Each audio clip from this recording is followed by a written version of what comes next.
Scientist for this week is Dr. Ayanna Thomas, a monster loving gamer who studies the ways that our memories can deceive us.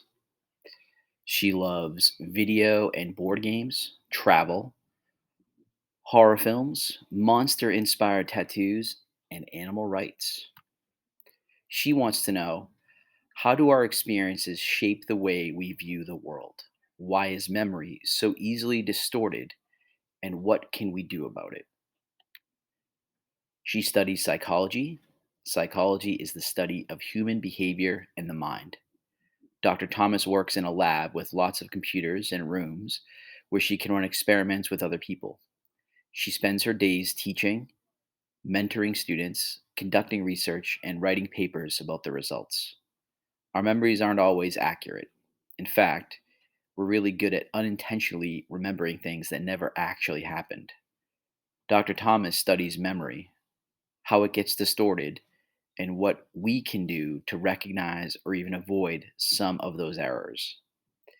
Because of the impact of her research, Dr. Thomas also thinks a lot about how memory connects to the court systems, education, and our aging. Her path to science didn't fit in. She grew up in New York and went to Catholic school from kindergarten to eighth grade, where she didn't fit in. She was an awkward kid and didn't fit the mold that her teachers wanted her to. Spent a lot of time alone reading science fiction and Edgar Allan Poe. Find the right high school. In New York, you can go to a specialty high school. She decided to go to the Bronx High School of Science, even though she had to take a long subway ride to get there. Going to the right school changed everything. She felt much more at home and got to connect with diverse fellow students. She studied a lot of Latin in high school and planned to pursue the classics in college. Flunking the classics. She went to Wesleyan University. She got a D in her first Latin class in college and decided it wasn't for her. So she went into African studies. She explored different topics, but it wasn't until taking a course sophomore year on memory that she got super excited. She asked the professor if she could join his lab. She did research and her senior thesis on memory in his lab, studying memory. She went on to graduate school at University of Washington in St. Louis, where she continued studying memory and became fascinated with the ways that false memories could be created, that memory could be distorted, and that our memory of our experiences can change.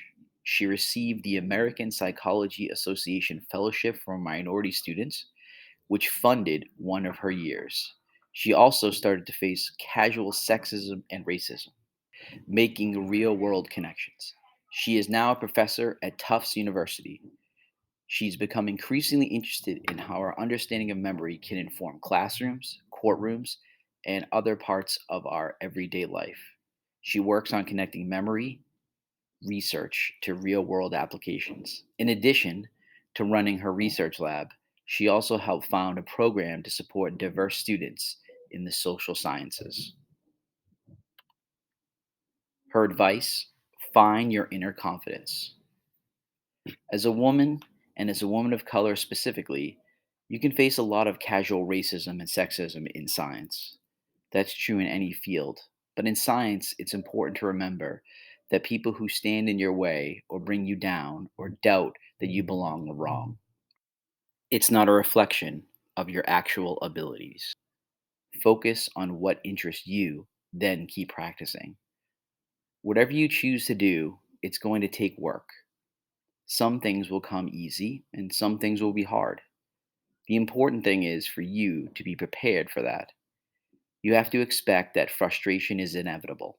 Pushing through it is just part of the learning process. You can be multidimensional.